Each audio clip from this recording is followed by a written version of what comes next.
Going on, everybody? John Matrix here. Hope you're having a wonderful day and a wonderful start to your new year so far. I know I am. I apologize for the lighting, being a little weird right here. It is a beautiful day out here today, so I've got the window open and some fresh air coming in. So the lighting is a little weird. I have lighting is one of the things that I always have an issue with my setup, so I just kind of have to deal with it. But today, ironically, we're gonna check out some lore for the Night Lords. Find a little ironic. We got the window open, nice light coming in, and we're checking out, Vampire Astartes. This is a requested video. It's been requested for a while, and I know a lot of you out there have requested a lot of videos for me to check out from a lot of different content creators and about a lot of different things. And I do have a list made, and I am going to get to them. I do promise you I will. But obviously, YouTube members get a little bit of priority with that. So a lot of these other videos I've been doing have been requests from YouTube members, and being there helping me monetarily, it's one of the benefits. So speaking of, I have made a little bit of some changes to the tier lists and added a new tier, etc. So if you want to go check out the YouTube membership benefits, there's a link down below in the description. You can go check that out, or there's also a little join button somewhere down around there underneath the video. You can click that and take a look at all those things. But for now, we're gonna take a look at this video by the Amber King about the Night Lords, understanding the 40k lore Night Lords. Jargo, Sevatar. I'm sure I'm pronouncing that wrong. Sevatar, I guess. So we're gonna take a look at this. So let's just do it. Let's get on in it. Bada boop. Volume's good. Let's go.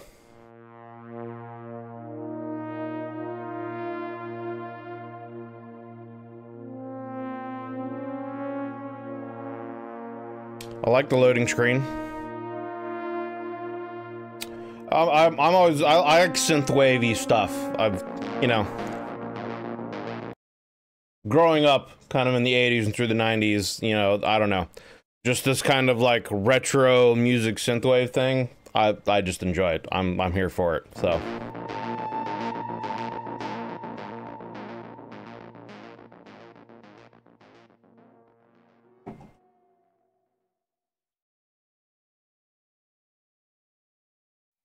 the Amber King presents.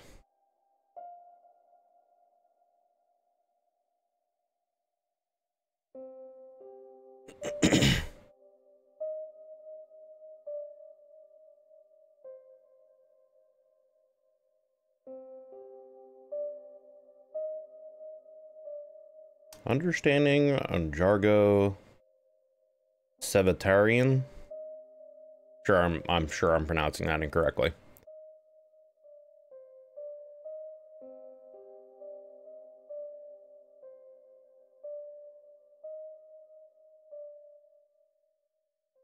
Like some berserk vibes there. Nostromo.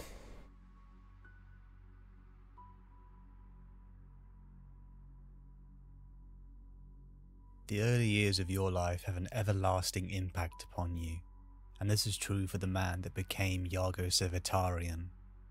Like many of the Astartes of the Night Lord's 8th Legion, his home was Nostromo, a hive world perpetually dark due to its pollution-clogged atmosphere and the fact that it was circled by a slowly dying star whose light was unable to penetrate this fog and reach the surface. The humans of this world are easily identifiable by their pale skin and pitch-black eyes suited to the environment without light. Only the wealthy could afford the Nostraman idea of illumination, leaving the rest of their populace to bathe in the world's darkness. Interesting. That's one of the things that separated the wealthy from, the common folk, was the ability to have light. I could see that being a case in a world of perpetual darkness. Luckily, the geology of Nostromo was nothing short of priceless, as the world's unusual crust had unprecedented amounts of the naturally occurring adamantium.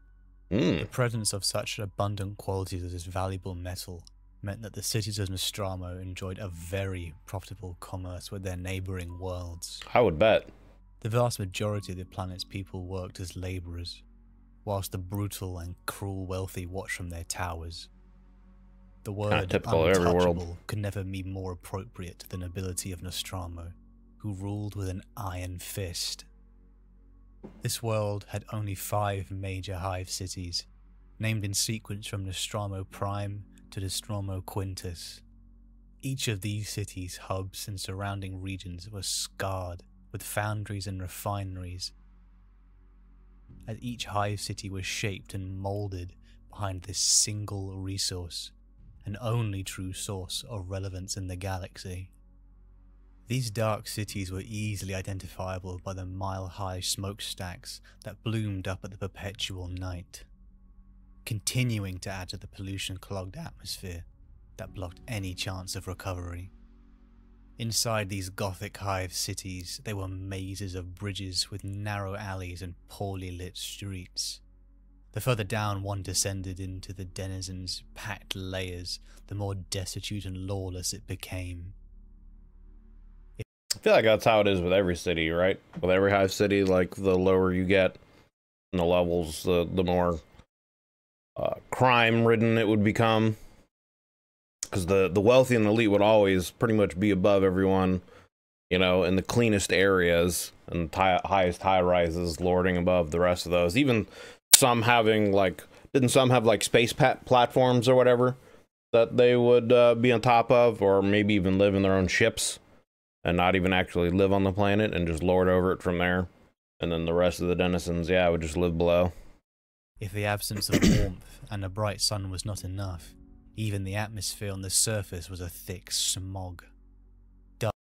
Yeah, I was gonna say, you know, without having a sun like that, a world of like perpetual night, and also just from the pollution, but you know, it would also be really cold.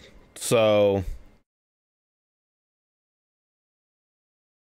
the wealth of the value of the adamantium obviously would make it a valuable and strategic planet for that, but they would definitely have to, I would think anyway, have to rely on other planets for food and those kind of resources, because on a planet without a sun, I mean, it is the future and they have technologies, you know, to grow stuff, I'm sure hydroponically, but I would think that they would still probably have to rely on food sources coming from other planets to sustain them. Because I would not think they would be able to grow enough food to serve, you know, 4 hive cities with potentially billions of people per hive city in them. Dust, smoke, and the reek of chemicals filled the air and worked into the flesh of every man, woman, and child, diminishing away the years so that the best of their life could offer was a slow decline. All while working a back-breaking job in the countless foundries, most directly next to the source of their own ill health.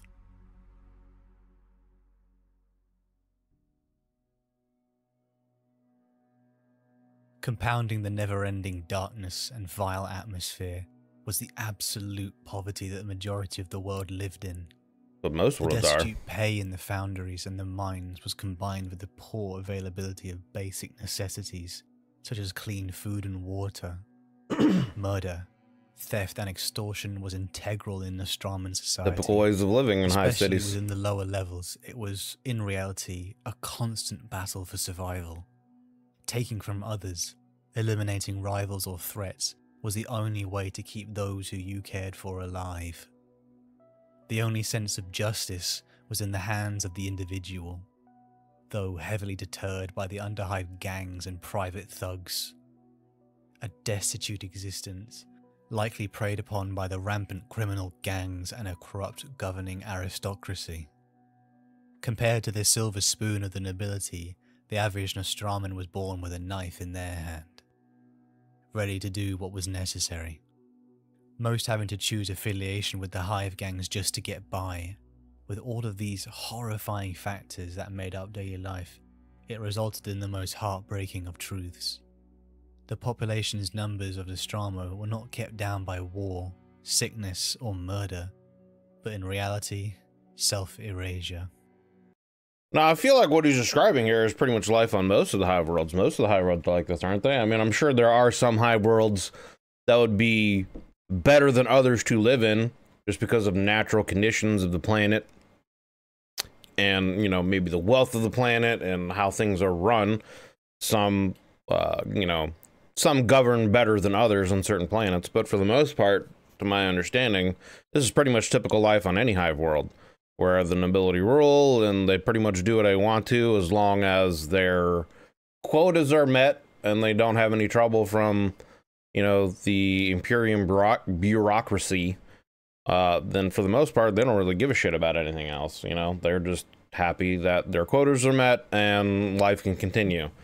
And they might have some shady deals with gang leaders, because a lot of the gang leaders might be the police forces and enforce, you know, whatever kind of rule of law they have, and the nobility might look the other way when they do certain things. But yeah, for the most part, what he's describing here, I believe, is life on most hive worlds, you know? Doesn't sound like this planet's any different than most of the other planets that I've heard of so far. No joy, happiness, or warmth reached a majority of the people of Nostromo. A life with no future, destined to be corrupted by sickness or murdered. A place many would consider a good representation of a cold, dark hell. It would be at the edge of Nostromo Quintus where the boy Jargo Sevatarian was born. Adapting to this brutal world meant learning to survive amongst the gangs and thieves that ruled the streets. For those who knew him even as a young boy, he was known for his arrogance. Part of the problem was that he was so rarely wrong. Was he born lucky?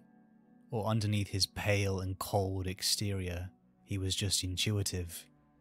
Constantly to be right made it hard for him to take other people's opinions and observations seriously. His mother told him that he would grow out of it, that he would become better with people. Despite living in a literal hellhole, it seems that even as a youth he desired connection and a bond with others. And perhaps an opportunity had come for this talented, ruthless young Nostraman boy. I believe it was during his youth that the world of Nostromo saw the rise of the ruthless vigilante known as Night Haunter. It was the Primarch Konrad Kurse that over the years began ravaging the streets of Nostromo, brutally torturing any person who dared to commit a crime. This Night Haunter had become an object of fear and hate within the city.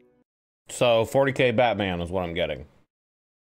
That's, you know, 40k version of Batman would be pretty terrifying.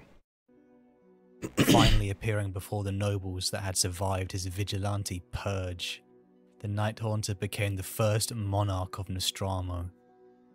For the first time in living memory, Nostromo had some version of fair and temperate rule. Until the word of some injustice had reached his ears. He would then hunt the guilty through the streets, wearing them down and then killing and mutilating them. This unpredictable pattern of benevolent wisdom and hideous vengeance ushered in a new level of efficiency and honesty the world had never seen before. Other cities around the planet followed suit quickly, in an attempt to keep the Night Haunter from their doors. Within a lifetime, Jargo Sevatarian's world had changed, though this new world of peace and honesty would not be his home for much longer. The Night Lords.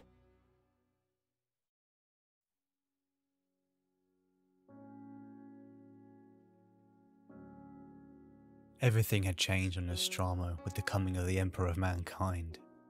As he landed on Nostromo and led an imperial delegation to the center of Nostromo Quintus, the citizens of Nostromo, adapted to their near constant darkness, could not bear to look upon the radiance of the Emperor of Mankind. Yeah, I would bet. Like, yeah. His golden armor and his gleaming psychic aura, I would bet that would be it would be like, you know what I'm saying? Like, they would not like that. Most wept as the healing light he projected reflected off the rain-slicked streets into their faces. Those brave enough to look upon him directly were blinded. At the end of the broad road leading to the Night Haunter's royal palace, the Primarch stood, waiting for the delegation to approach. And with the meeting of Konrad Kurse and the Emperor, the world of Nostromo joined the growing Imperium of Man. Like with many Primarchs before, their homeworld became the new recruits for their own legion of superhuman warriors, the Legiones Astartes. For an entire generation, including the young boy Jargo Sevatar, they would be selected to join the 8th Legion, the Night Lords. The 8th Legion, even before reunifying with their Primarch, conjured feelings of fear and dread.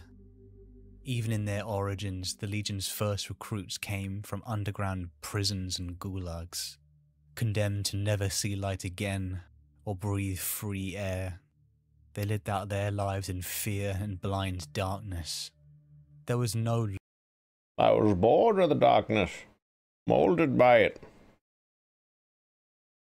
Couldn't help myself. I couldn't help myself. ...law in these lightless prisons, and survival existed only by the blade. Only the most strongest. While you were out studying how to use the bolter, I was learning how to use the blade.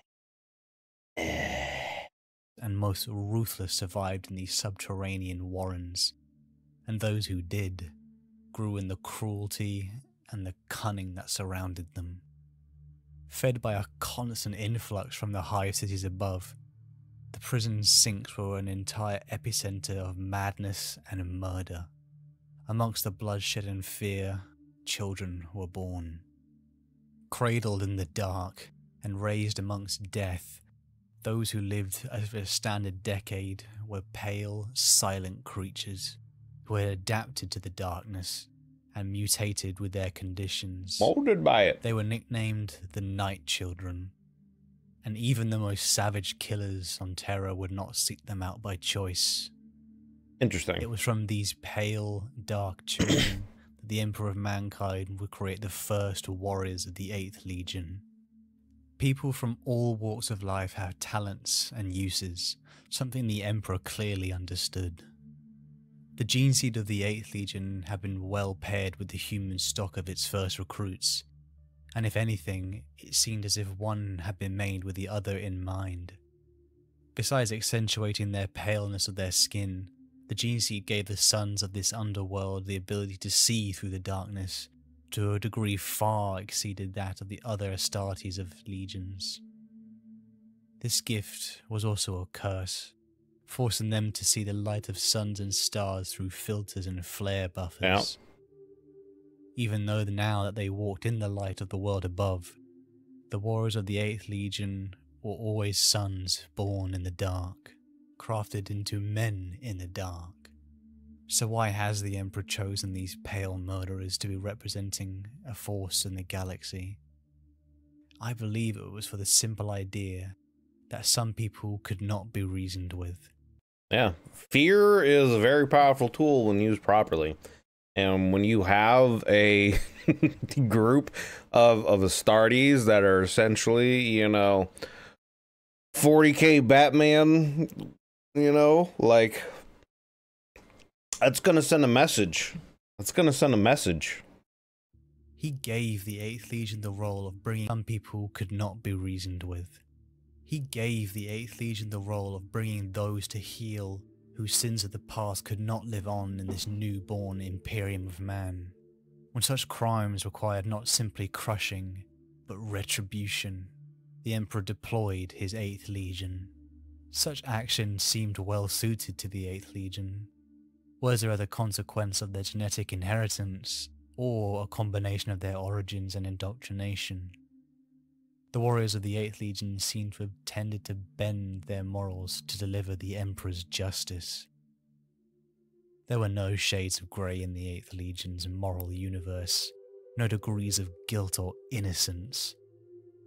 This retribution was delivered cruelly and unquestionably, for the Emperor of Mankind had taken these thieves and murderers and raised them up to be gene-enhanced warriors.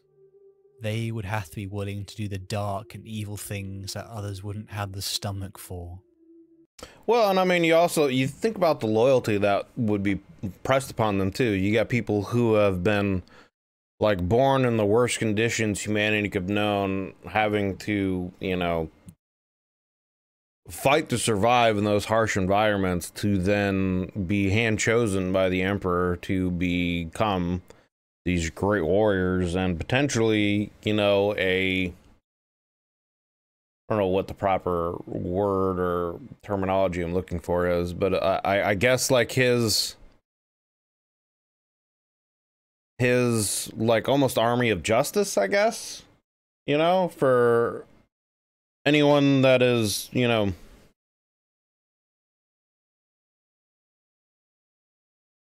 I guess, yeah, it would just be like they would deem it their, because from what it sounds like, anyone that spoke out against the Emperor, he would send the 8th Legion in to just eradicate them. So like, yeah, they were like his extermination squad, his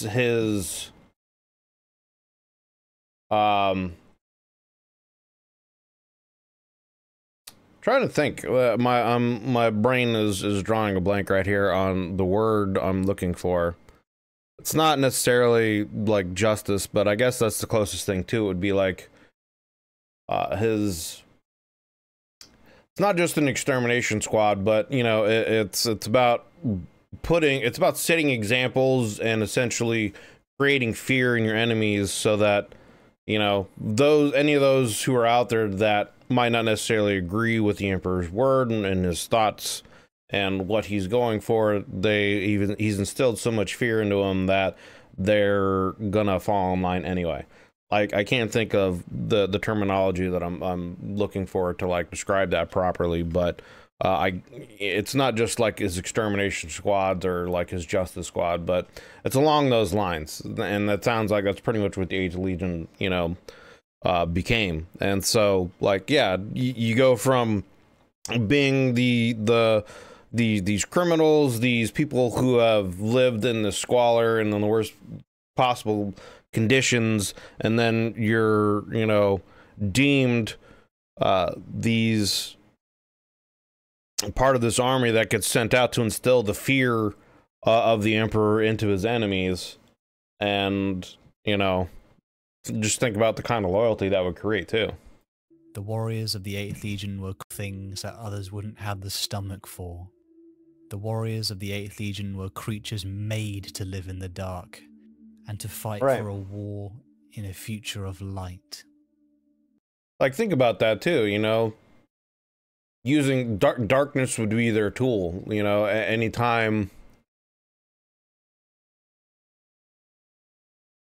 Yeah, you know, just as I'm thinking here, it's basically just like I said, they're like Batman taken to the extreme. They're they use terror and fear as tools, essentially, to work against their enemies, you know? In their core, they were warriors, fighting for a future that would have no place for their kind. This mindset has often been the extremely contentious philosophy even throughout human history. Even in our own world, the culture and inspiration for this legion's doctrine reflects the infamous Vlad Tepes. Right. Vlad the Impaler. During the Middle Ages, this Wallachian voivode, during his rule, committed brutal atrocities to his enemies. His fondness for impaling his enemies on stakes in the ground and leaving them to die earned him the name Vlad the Impaler. Yep. He inflicted this type of torture on foreign and domestic enemies alike. That's one of the reasons why the Romans would crucify people and just line them up on the roads. So anyone that would come in and out of Rome, you know, the old saying, all roads lead to Rome. Anyone traveling in and out of Rome at the time, they would get the message that, you know, doing anything against the state of Rome and being a criminal, this is what your punishment's going to be. And it sends a message. And, you know, it's a clear one that people can understand, unfortunately. Notably, as he retreated from battle, he left fields filled with thousands of impaled victims for the pursuing Ottoman forces, using overwhelming fear and dread to cower his enemies, breaking them apart psychologically piece by piece. He gave those who stood in his way his vision of the perfect future, the justice he felt they deserved, and added that suits the Primarch Konrad Kurse and the Night Lord's Legion perfectly. Jargo Sevatarian and many of his newly recruited Nostramians' life had reflected much of the 8th Legion, and now he and his brothers, who like the Legion were born in the darkness, set out to conquer the galaxy in the Emperor's name, immersed in the tactics and culture of the 8th Legion, the Night Lords.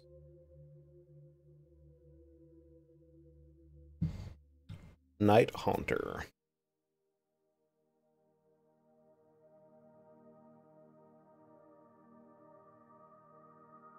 Hey. Nostromo and its citizens had joined the Imperium of Man, uniting with the burgeoning human empire, and the new recruits from this world began to fill the ranks of the 8th Legion. Much like with many legions, the reunification with their Primarch would begin a shift in culture and tactics dictated by this new leadership. For the 8th Legion, they were taken over by Konrad Kurse. The Night Haunter quickly adapted to the teachings of the Imperium, studying the complex doctrines of the Legionis Astartes under Fulgrim, Primarch of the 3rd Emperor's Children, who was renowned amongst his brothers for achieving perfection in every facet of life. Konrad was soon accepted as the leader of the 8th Space Marine Legion that had been created from his own gene seed, which he had renamed the Night Lords. Although he and his legion excelled in many theatres of war, they began to perfect a unique art of war. Under the tutelage and doctrine of the Emperor, this brutal legion had excelled in delivering swift, merciless justice to traitors and enemies. But something had begun to change. Over the first few years, the Night Lords were moulded by their Primarch into an efficient, humorless force of zealots. Konrad encouraged his legion to decorate their power armor with the images designed to inspire fear in their enemies, a tactic that proved incredibly effective. Gone was the swiftness of a crushing defeat, replaced by the slow bleeding war of annihilation and psychological horror. I mean, yeah, like, that's one of the doctrines of war, man. You know, if you can defeat your enemy psychologically before the battle even starts, then you've won, you know? You can defeat your enemy before the first shot's even fired, you know, so be it. And that sounds like one of the tactics that these guys really employed. They really built up a reputation and name to be, you know, even the Night Lords. That just sounds like it would instill fear into your enemies. And yeah, they sound like, it's probably not the proper real description, but, you know, 40k Batman, you know, it sounds like they really use those kind of tactics, and they go out and they hunt down criminals and traitors and bring them to the Emperor's justice. And they use that fear to essentially prevent people from turning against the Emperor in the first place. You know, it would be one of those things where they would be that mythology of, you know, kind of like the boogeyman. You know, you do this wrong, it's going to come after you. That's what I would assume anyway. They kind of turned into. By the slow bleeding war of annihilation and psychological horror, just as how the Night Haunter had brought his homeworld of Nostromo into complete, unflinching compliance.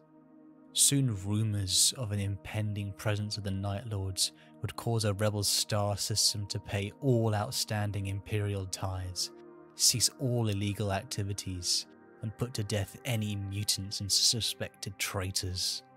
The reuniting of the Primarch and Legion was the beginning of a spiral that would see the Night Lords descend further into horror and nihilism.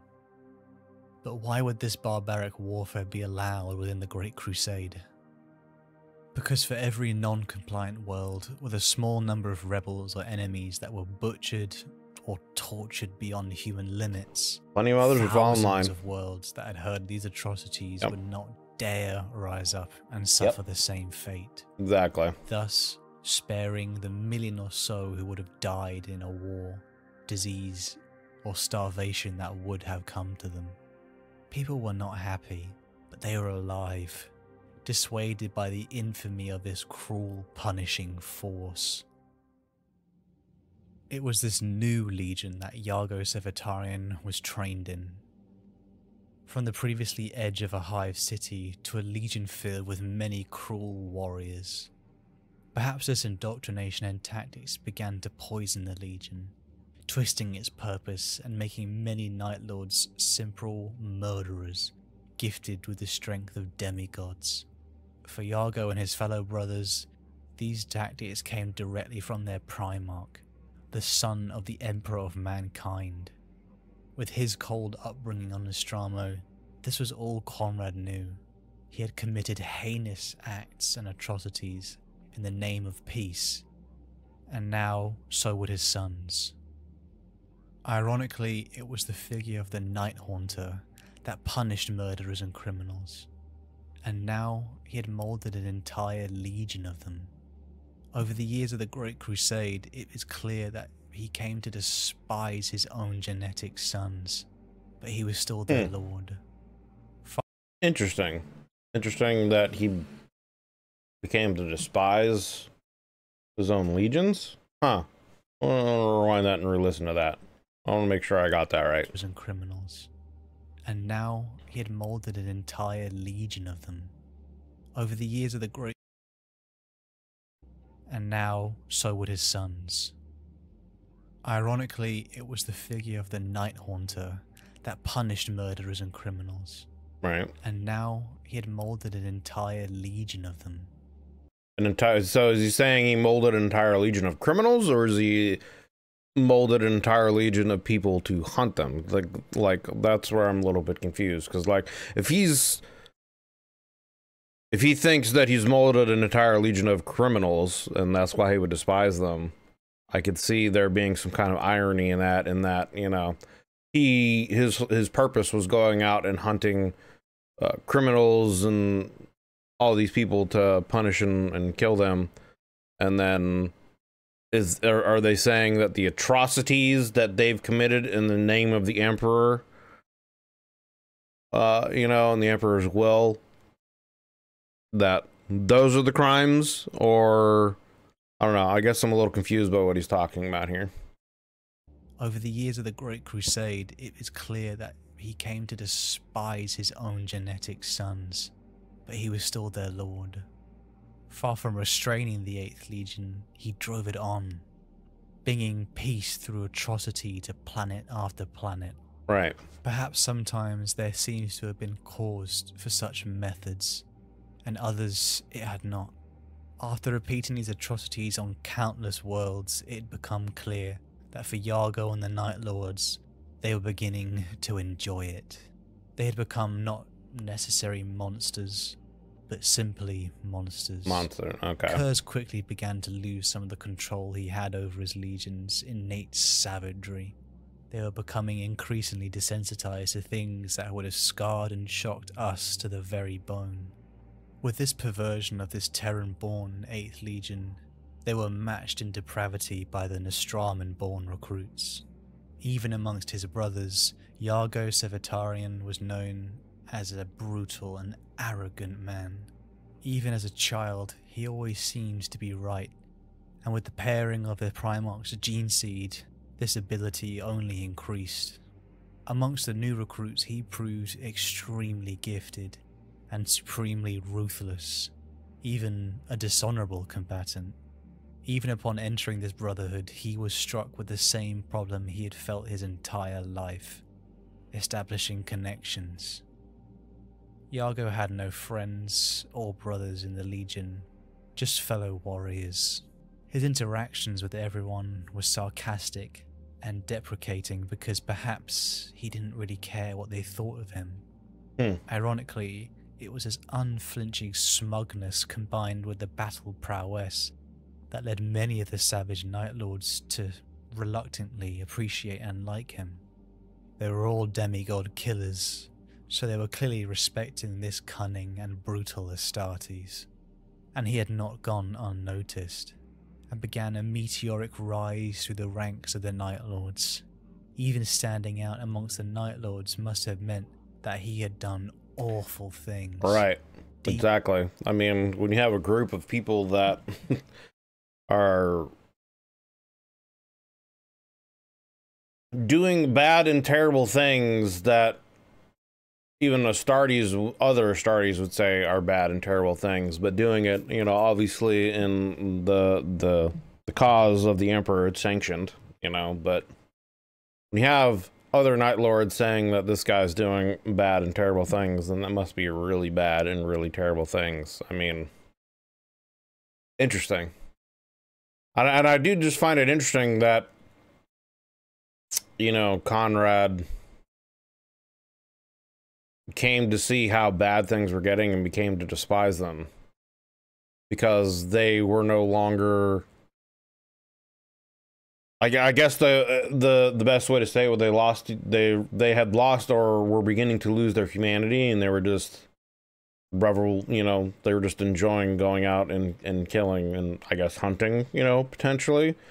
That would be the proper term, you know, these criminals, these evil people, and that just became their sole purpose in life. So, and I could also see what they're talking about where, you know, when you don't have any real connections to anything, and this is really kind of all you know, then yeah, what else would you expect than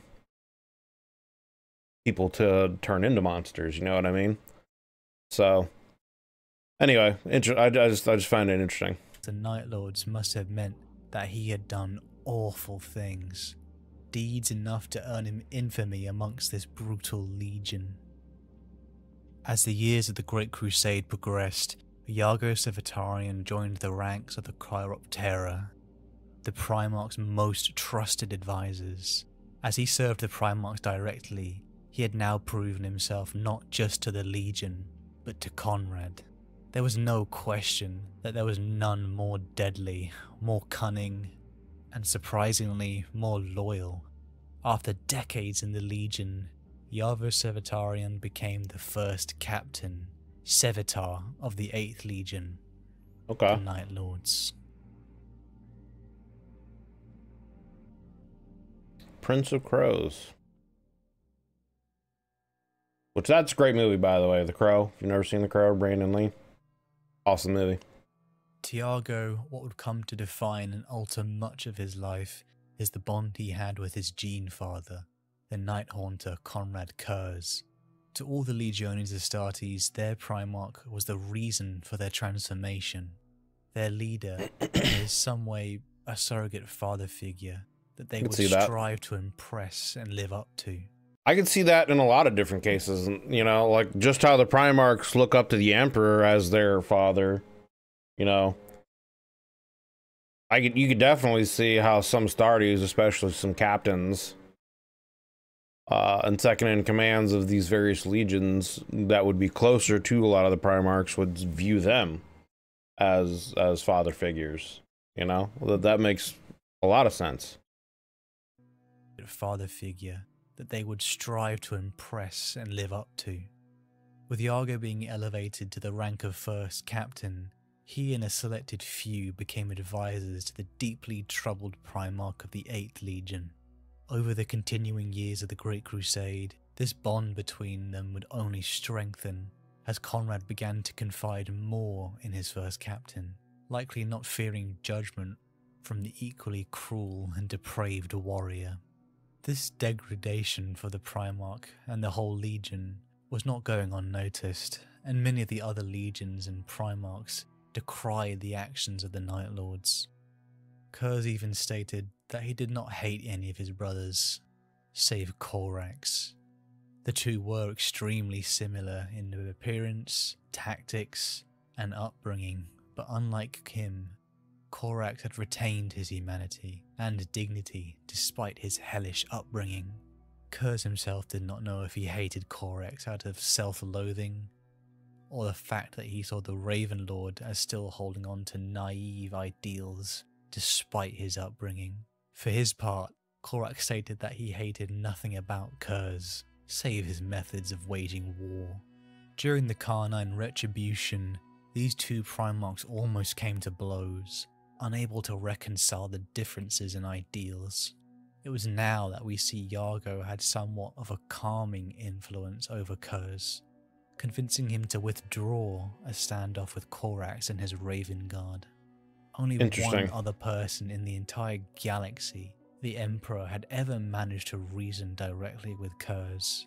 Perhaps we could never call this friendship, but there is clearly a level of trust that Jargo and Konrad have, one that even the lonely Primarch never had with his brothers. It's also interesting that Jargo was able to talk him down instead of, like, I guess not necessarily like talk him down, but not instigate it more. Because it sounds like he would be the type of person that would want to instigate something like that more. But I guess maybe the fear of his Primarch slash father figure that he sees getting injured or killed or disgraced in some way might have, you know, pushed him to that end, essentially, to, you know, help him try to back down. So, but I do find that fascinating as well. One that even the lonely Primarch never had with his brothers. Struggling to establish bonds between brothers is something that Jargo himself struggled with too. A struggle that became apparent when he had duelled Sigismund of the Imperial Fists, the only warrior to ever beat him to a deadlock in over 100 standard years of warfare. The duel had lasted almost 30 long solar hours. Damn. Sweat, swearing, and a clash of iron against iron. Jargo managed to finish the duel by headbutting the Templar, using the Night Lord's methods of victory at any cost, but unfortunately disqualifying himself. It broke the rules, as well as Sigismund's winning streak. True to his nature, Sigismund had done nothing but laugh, taking the lose in stride and sharing that moment with his brothers and friends. Jargo was an immensely skilled warrior, enough to beat one of the most skilled duelists in the entire Imperium. But he envied Sigismund for so effortlessly bonding with all those around him. Yeah, having a connection when he doesn't. I could see that being a point of envy, and I could also see that being a drive to make him crazier or potentially bring him out of that. And wanting to seek more brotherhood and more friendship. It's one of those things where it could go either way, where it could either drive him down the path further of self-loathing, self-hatred, and kind of going into that villain arc, I guess you could say, or I guess the maybe more like a path of redemption and seeking out more bonds and brotherhood and trying to regain humanity, essentially. Envied Sigismund for so effortlessly bonding with all those around him.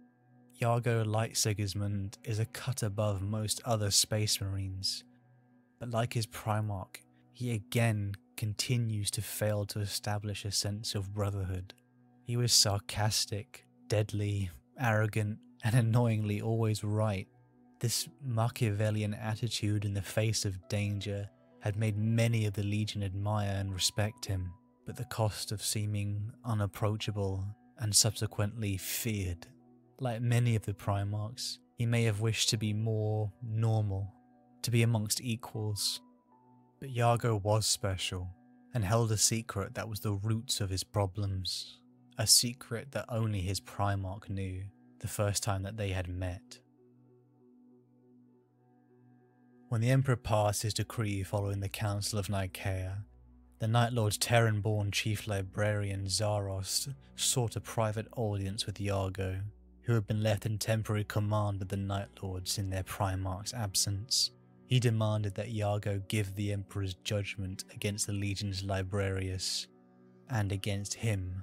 To be given orders by one beneath him enraged Jargo, and he leapt upon Zarost and struck him in the chest, knocking the Chief Librarian to the chamber floor. He then rendered his judgment that Zarost was cast out. He would no longer be of the 8th Legion and was condemned to death should they ever meet again. As Zarost made to leave, he tried to argue with Jargo that the Legion had stood for something once. The first captain rolled his eyes and dismissively waved the former Chief Librarian away. Before he could stop himself, Zarost's rage got the better of him, and he summoned forth his innate psychic abilities. Before he was even aware that he had lost control, he had used his powers to slam the first captain with a wave of energy into the Primarch's command throne. As he slammed Sevatar's head into the throne, he angrily cursed the first captain and his debased Nostraman brothers for tarnishing the 8th Legion. But before he could continue, Jargo activated his own hidden psychic abilities to strike back at Zarost. All this time, from the young arrogant boy on Nostramo who'd always seemed to be right, he was in reality a psyker. Jargo had long repressed these abilities, which were more often used subconsciously rather than his direct will. His powers made him different as an Astartes, especially in combat. He did not quite understand how it was possible, but he was able to run faster and tire more slowly than most of his enemies. His psychic abilities gave him the edge to stand out amongst his brothers, but were indirectly the cause of his loneliness and distance from them. In the eyes of the Night Lords, he became this untouchable warrior who had left countless bodies in his wake, feeding the dirt and the scavengers of battlefields. He became the Prince of Crows. So now, correct me if I'm wrong, and I'm pretty sure I'm going to be wrong about this, but if he were found out that he was a psyker, what would that do? Would that, like, would he... Because, like, the Grey Knights at that time were still a secret that, like, literally only a handful of people knew about. So would it have been I guess there could have been a potential situation it was known that he could maybe have been recruited by the Grey Knights, being he was already such a great warrior, although he was very brutal in his tactics, but that might work to their benefit against demons, you know? So I guess there's that potential, but, like... Because being a Psyker, even as an Astartes or a Primarch, isn't that like...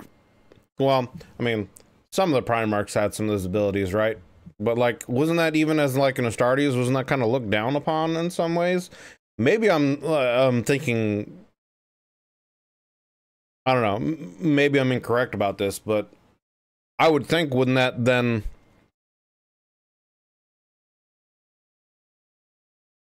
like, make him subject to...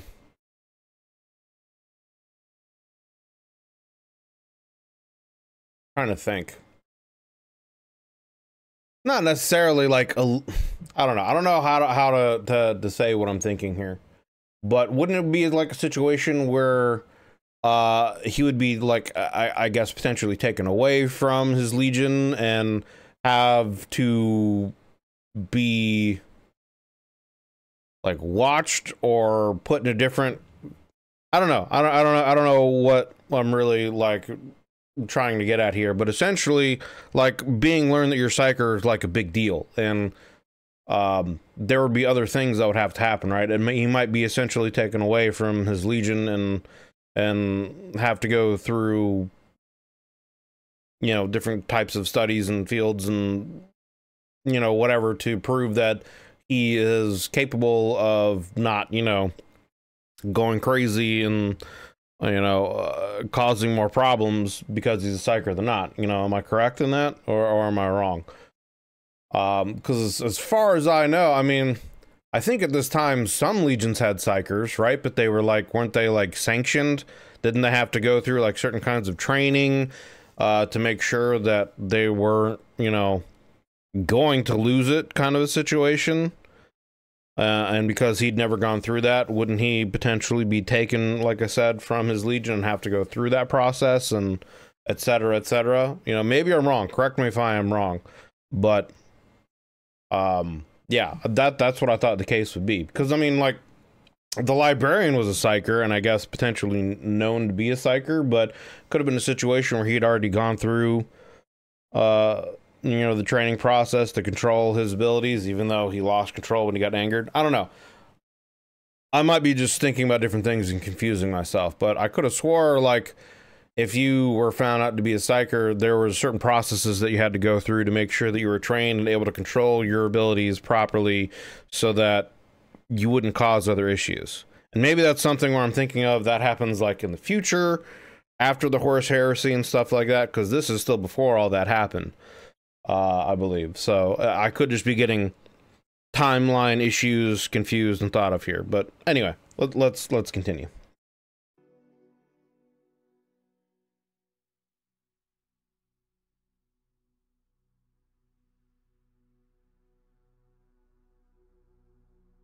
The Great Crusade had progressed for over 200 years, and the 8th Legion barely resembled the Terran forces that had departed to conquer the galaxy for the Emperor. With the integration of the Night Haunter's tactics of psychological warfare and the influx of recruits from Nostramo, the Legion had become a disdained band of murderers in their fellow Legion's eyes. The effect of Jargo and the Legion committing atrocities regularly had the disheartening effect of making them numb to it. In fact, the very cruel act that they had punished in others, they came to enjoy, turning into more twisted sport or a disgusting craft. In fact, I mean, that's kind of how things are in general. Like, when you do something for so long, it becomes the norm. Like, you just get used to it and desensitized to it, and your body adapts, and like, we as a species are extremely adaptable, you know, and that's one of the things that you adapt to. You adapt to things both physically and psychologically. And when you get used to, you know, doling out punishments and being these brutal people, like, not only does it become the norm, but you take pleasure and enjoyment in it.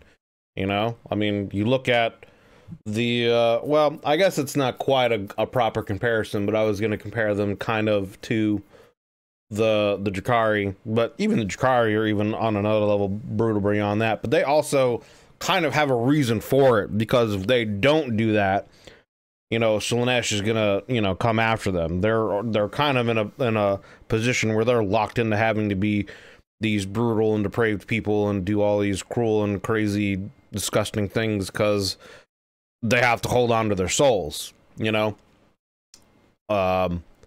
So it's not really like a proper comparison, I guess, but you know, I guess in some ways the 8th Legion would kind of be the Imperium's version of the Drakari, I guess, because they've gone kind of towards those extremes, and those extremes have become normal for them. And I'm sure there's probably even a part of them that maybe some of them hate themselves for, you know, being this way. Jargo and many of the other knights sport or a disgusting craft. In fact, Jargo and many of the other Night Lords wore flayed skin of the innocent victims. Aren't these bolts like a symbol of leadership or something like that? Like great achievements in war? I could be wrong, I could be thinking something else, but I swear like these bolts on the forehead are supposed to like designate, they're almost like medals of honor kind of a situation. Oops, they like designate great achievements that they've done in war, or great campaigns or something like that they've led to victory or something like that. But anyway, let me know. Jargo and many of the other Night Lords wore flayed skin of the innocent victims in accordance with the imagery of fear their Primarch encouraged. They waged war in a way that spared many from death, but for those in their sights, the release of death was a gift. They were condemned by many of the Primarchs, who were disgusted by the way the Night Haunter and his legion waged war. The words people use to describe you have more meaning than you would think. For if the Night Lords were called thieves, murderers and cruel, what reason would they have to try and be better if the world had condemned them to this box? Well, and I mean, there's even, I'm sure some of them have the point of view of we do these terrible things to spare others from having to endure it, you know, like we're these killers and these brutal people, and we do these brutal things to people who deserve it, and in doing so, we save lives by preventing others from following the path that these criminals have taken. You know, we're using these criminals and doing these things in such a brutal fashion that we're sending a message and setting an example to not do these things, and we're sparing, you know, other people's lives. You know, there's there's that psychology that can come into play of, you know, we're doing it for a greater good. We're these cruel and the reason why we're this cruel and we're doing things to this extreme is for the greater good, so that other people get the message that not to do this. Unfortunately, the Night Haunter's psyche in these latter years was continuing to decline, despite the close counsel of Jargo and the Crypteria. It must have been disheartening for Jargo to see his Primarch crumble and suffer like this. But he was his lord, his father, and he stood by his side for over a century. When the Night Lords received news of their homeworld Nostromo falling back into its volatile and corrupt ways, Jargo, knowing his Primarch so well, likely saw how Konrad would take this. Kurse then returned to Nostromo with the Night Lord's legion in full, ready to give the world the justice they deserved. He destroyed the Dark World utterly, with orbitable fire from his fleets that cracked through the world's crust and destabilized its volatile core, cracking it open in like an egg, until only fragments remained drifting in the void. Kurse viewed this atrocity as a rightful punishment for his homeworld's return to its corrupt ways during his long absence on the Great Crusade. Talk about an extreme. This world had never accepted and loved him, and that had formed him into the Night Haunter and filled his legion's ranks with the debased and cruel recruits.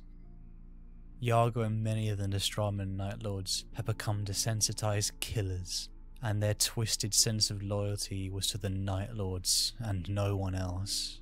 But not all could just willingly accept the destruction of their imperial planet or their homeworld, and mutinies began to flare up during the fleet's bombardment.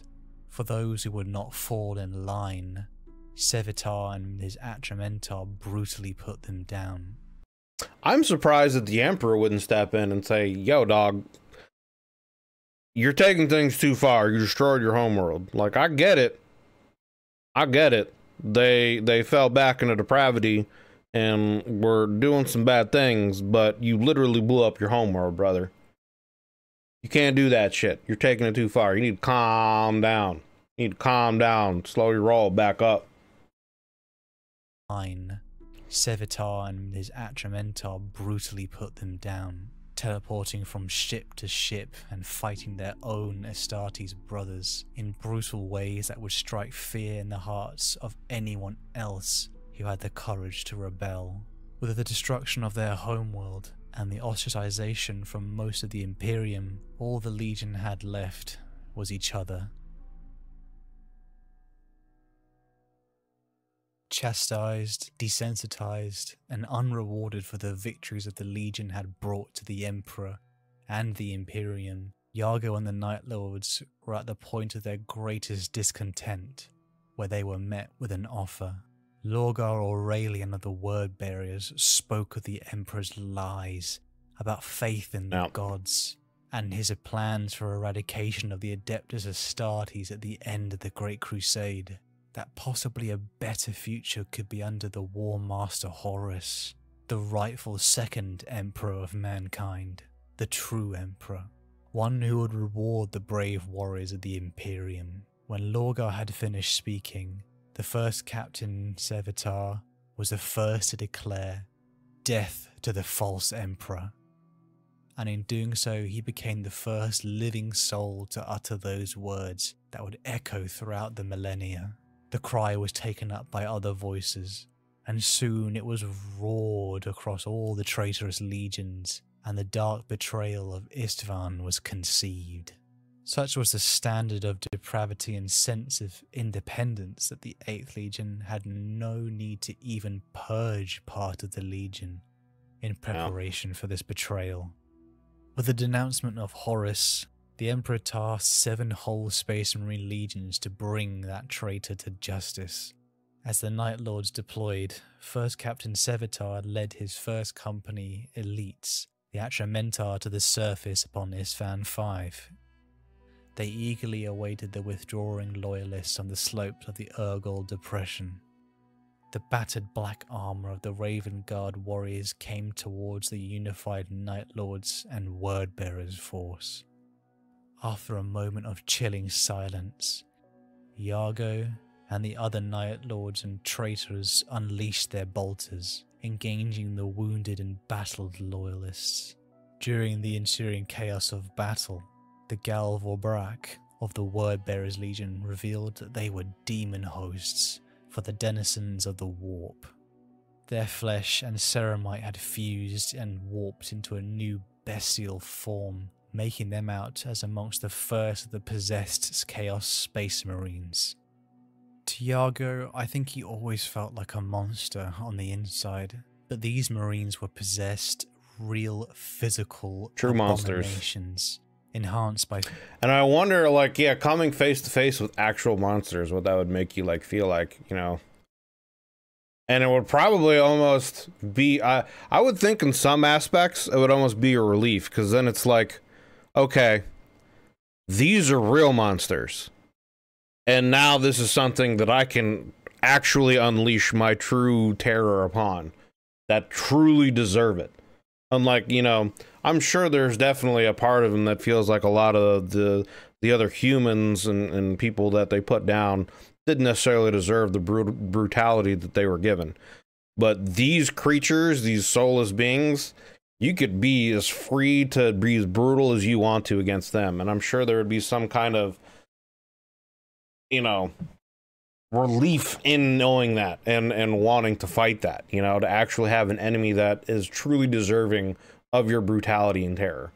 That is, of course, if you actually, you know, fought them. Because it sounds like, you know, I know the Night Lords, you know, turned, but it's one of the situations that all of them turned. So I guess we'll find out, you know, as we continue with the story here, hopefully. Possessed real physical abominations, enhanced by foul denizens of the warp, rather than their own strength. After the battle, when Lorgar's favoured son, Argol Tal, approached Sevatar to congratulate him on his victory, the first captain removed his helm and spat on the ground by the Wordbearer's feet. Sevatar's attitude was openly hostile to the Wordbearers. Was this the future Lorgar had spoken about? Had he fought for over a century, tortured innocents, and even destroyed his homeworld for them? Right. Whose future and purpose was he really fighting for now?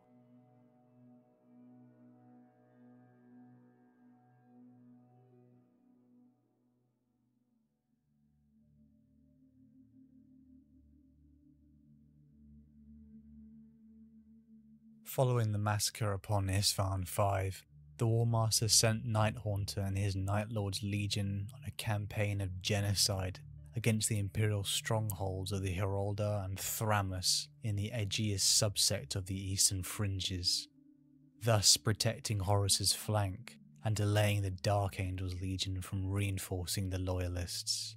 This brutal, contested campaign, known as the Thramus Crusade, dragged on for nearly 3 standard years. After countless engagements over a year, a parley was called, and the Primarchs were accompanied by 2 warriors from their personal honour guards. Sevatar was one of the representatives of the Night Lords, and when the Lion arrived at the meeting site, he was flanked by his own honour guard, Master Alajos and Paladin Corswain. When the honour guards gathered, the words spoken were unpleasant and rang with Sevatar's famous sarcasm. During this unpleasant conversation, Corswain noticed Sevatar's gauntlets. They were painted arterial red. Sevatar explained that it was a mark of shame within the 8th Legion. A warrior's gauntlets were marked this way when he had failed the Primarch gravely enough to warrant death. He would wear the stain of his failure upon his hands until his execution, upon the hour of the Primarch's choosing. This was an old Nostrama gang tradition. The hands of traitors and fools were tattooed red by their families to show that they were marked for death. Although he was a dead man walking, he still had labours to perform before he was allowed to die. Corswain inquired which one Sevatar was, a traitor or a fool, to which the first captain replied that he was both. With the crumbling mental state of his Primarch, Konrad Kurse denounced even his own first captain, and likely only friend, of being a traitor and a fool. And in reality, was he wrong? Sevatar was a traitor to his emperor, and his loyalist brother Astartes. And ironically, he was a fool, because he followed his Primarch, Konrad Kurse. When next the two legions fought, the Dark Angels executed a meticulously planned ambush upon the Night Lord's fleet, whilst it was in transit across the subsector. This saw the Night Lord's legion broken, and their Primarch mortally wounded after having faced his own brother, Lionel Johnson. Decimated in the ambush, the Night Lords under Sevatar scrambled to create a resistance to the Dark Angels and rescue their Primarch. It was now that Sevatar knew that they had little chance of finding their Primarch in the bowels of the Dark Angel ships, so he reluctantly used his shameful power that he had kept hidden. He reached out psychically to the Primarch, linking his mind in an attempt to bring him to battle and join the remnants of the Legion. It was in this moment that Sevatar, inside the mind of his own Primarch, that he unleashes his true thoughts and feelings that he had bottled up for more than a century. He chastised Konrad, as he only gave excuses for committing heinous deeds in the name of his just utopian future, whilst his brothers never had to resort to such tactics to achieve the same goals. He butchered and tortured people into compliance because it was the easy way, not the long, hard road of peaceful means. Sevatar knew what he was, a monster raised in the ways of the cruel 8th Legion, who may have thought that all this evil was part of a necessary, better future, but that was a lie. It was either for a future of an uncaring emperor on both sides, and all he had left was the Night Lord's Legion, a loose band of traitors and fools. Rousing his Primarch with his controversial words, Sevatar and a splinter Night Lord's force made an ambush upon the Dark Angel's flagship. However, there had come a cost for Sevatar using his repressed abilities, as they began to go out of control, ending up with him losing consciousness. Later, Sevatar is found imprisoned aboard the Invincible Reason. Upon awakening, he is in terrible pain from his psychic talent, and he believes that he is dying. During his imprisonment, Sevatar is contacted by the astropath Alatani from the astropathic choir of the Invincible Reason, who seeks him out to ease his pain and stop his psychic talent from killing him. With his mind and body tearing apart in the confinement, I believe that he reflected in all that he had endured. From this difficult early life on Nostromo, where he has struggled to connect due to his repressed psychic abilities, to joining a legion of demigods and finding the only bond he had ever had with his Primarch, to enduring his Primarch's teachings of fear and brutality in the name of justice, which had desensitized him so much that he even aided in the destruction of his homeworld, Nostromo. He had developed a personality of sarcasm and savagery to cope with all this darkness, but in reality, I think he would have given it all up for connection and purpose. As Sevatar is putting his mind back together with the aid of the astropath, this girl warned him that they had been discovered. And the young girl was beaten until her spine was broken by the master of the choir.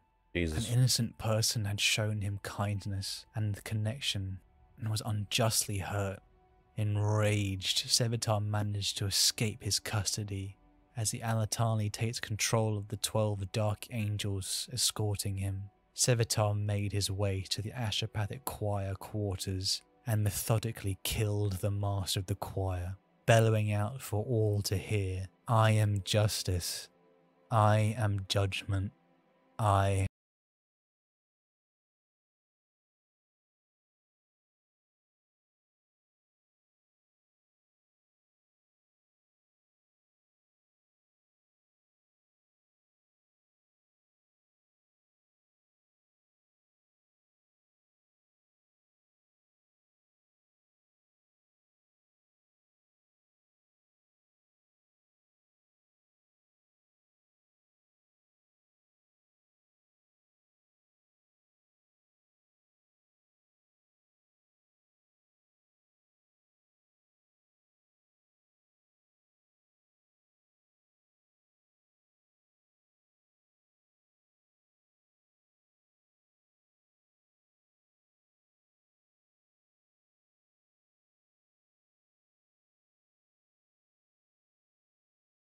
there you go. That's actually that's a pretty sick story, man. You know, interesting. You know, overall lore of the Night Lords, and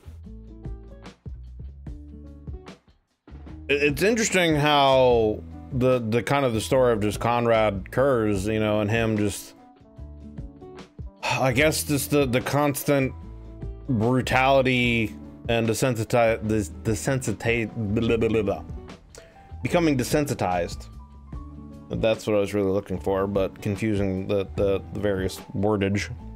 Becoming desensitized to all the brutality and killings that he has is kind of drew him down further. And I'm sure there was probably some kind of part of him that knew what he was doing was wrong in certain ways and felt guilty about it. But like I said earlier, it's one of those situations where he probably thought that he was doing it for the greater good, and that his brutality against these people who seemed to deserve it would spare, you know, potentially hundreds of thousands of millions or even billions of lives on other worlds from, you know, facing this kind of brutality because they're sending a message, etc. So it's interesting that as time went by, he grew more and more to hate his own, you know, legions and hate himself. And that's why he essentially was so easy to turn and become corrupt. It's also kind of one of the failings of the Emperor, you know,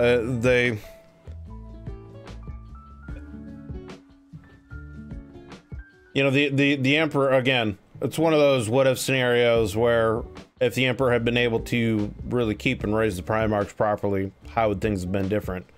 And the fact that he didn't and they were scattered, you know, caused them to be born and raised in different ways. But I guess just the idea of that, you know, him just not keeping a proper eye. I don't know what the term I'm looking for is, but it's just the failing of the Emperor to see a lot of the issues that the Primarchs did have, and they weren't these perfect creations that he had made, and some of which he maybe ignored. You know what I mean? You know, obviously the Logar, I believe it's Logar, and the Word Bearers, and how zealous they became, and his punishment that he doled out to them caused them to essentially turn to the chaos because they wanted something greater, and yada yada. But also just Konrad and his brutality, and how essentially it sounds like he just kind of went crazy and insane.